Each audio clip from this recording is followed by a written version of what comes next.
You'll see Ganga ji coming down. She flows from Gomukh, Gangotri, and then into the Bay of Bengal, Ganga Sagar. So it's a north to south journey. So this is a place where for a brief distance, very brief distance, she turns northwards.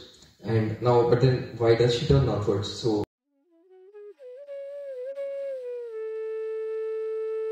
Namaskar. Welcome to Clyde Samvada, brought to you by the Hindu Temple of Scotland. Today we have Anupam with us, and we are going to talk about some of the lesser known Shiva temples. Anupam ji, we heard recently you have been to Uttarakhand and you got to visit one of the temples which are almost very less people, let's say, know about those temples, and the name is Koteswar Mahadev of the temple. So as we had the discussion, all we could discuss earlier was only that it's a Swayambhu Shivling.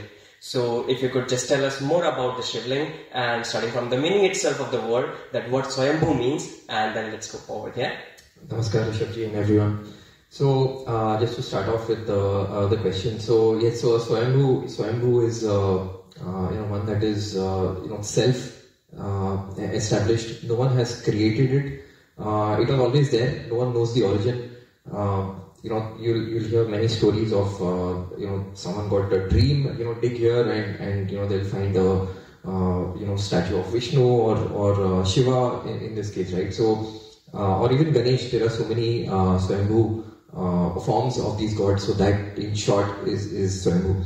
So originated by him themselves, itself. No one knows the origin. Yeah, no one knows the origin. Oh, great. So when you went to the Koteswar Mahadev temple, so what is the significance of that temple, and why so many less people know about it, and why should they know more about it? Sure. So the Koteswar Mahadev temple was something that I came to know about a few years back, and I was really fascinated when someone just told me about it. So in addition to it being in kind of a valley where the Ganga water is almost she looks green, very pure, and there's very few people who know about it. So the main reason it is that's fascinating and that you won't find anywhere else is you'll see Ganga ji coming down. She flows from Gomukh, Gangotri, and then into the Bay of Bengal, Ganga Sagar. So it's a north to south journey. So this is a place where for a brief distance, very brief distance, she turns northwards. And now, but then why does she turn northwards? So that's because there is a Swayambhu Shivling where Shiva and Parvati are both together. She does you do a half parikrama of Shiva. So she actually goes northwards, she does a half parikrama, and then she continues on her southward journey. So that is quite fascinating for you to, as you descend into the temple, you can actually see the Ganga, winding, and doing a pradakshina and then continuing. So that's it's kind of a miracle, I would say.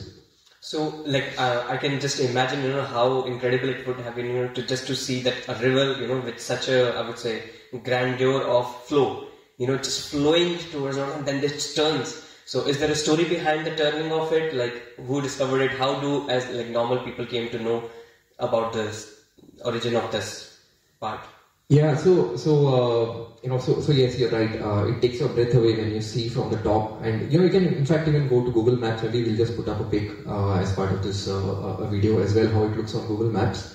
So in terms of the origin, it is said that Brahmaji was inspired to search for a place. He wanted to tap, and he wanted to. So he was inspired to do it at a place, a rare place where Ganga ji flows northwards. Now, so he went out and started, in his search. So he came across this place that Ganga ji actually turns northwards, and what he discovered was, there's a Shivling over here. So he found that to be a very serene place and exactly what he was looking for. So there is in fact a big rock in the middle of the Ganga, just next to the temple. So it's called the Brahmashila. So he sat over there and actually then completed his penance. So that's how this was discovered. Oh, great. So is there now a temple built over there, or how is it like? Is there a grand temple already over there, or just like as very less people know about it? So how the place looks like? Because I haven't been there, I haven't even looked to the Google Maps yet, so I don't know. It's like a not so seen place for me, right?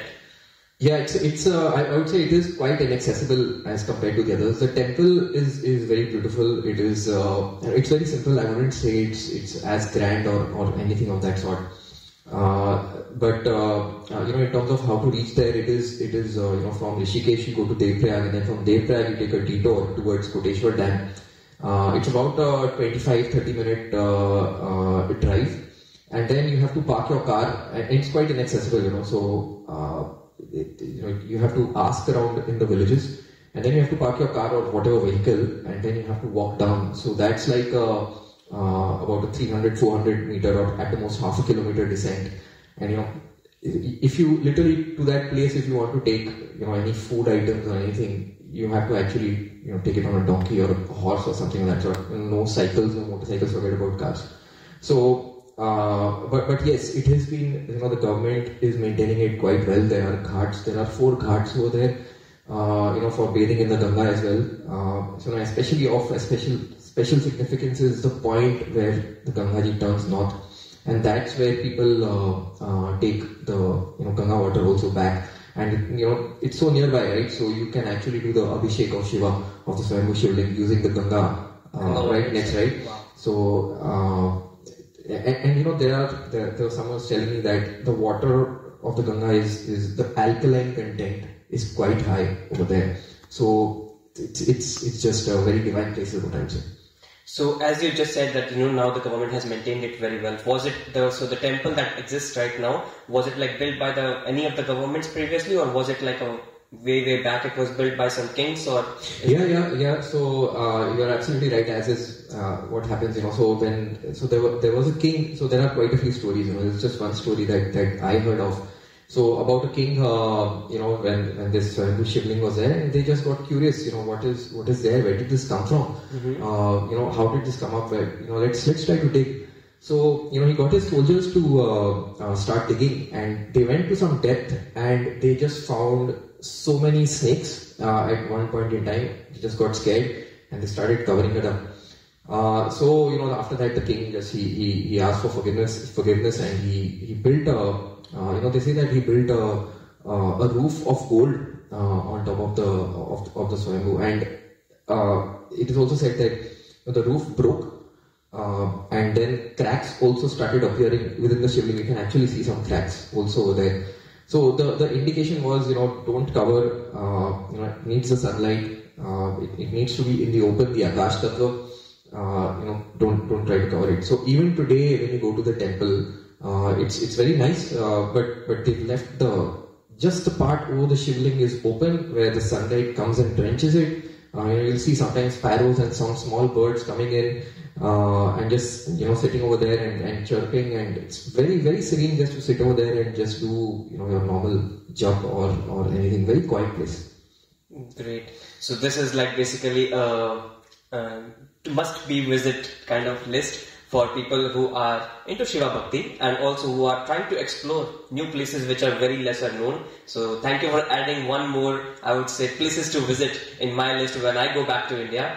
And we will continue with the series of the very lesser known places of the divine place as our country is. And namaskaram. Thank you for that. Thank you for having me.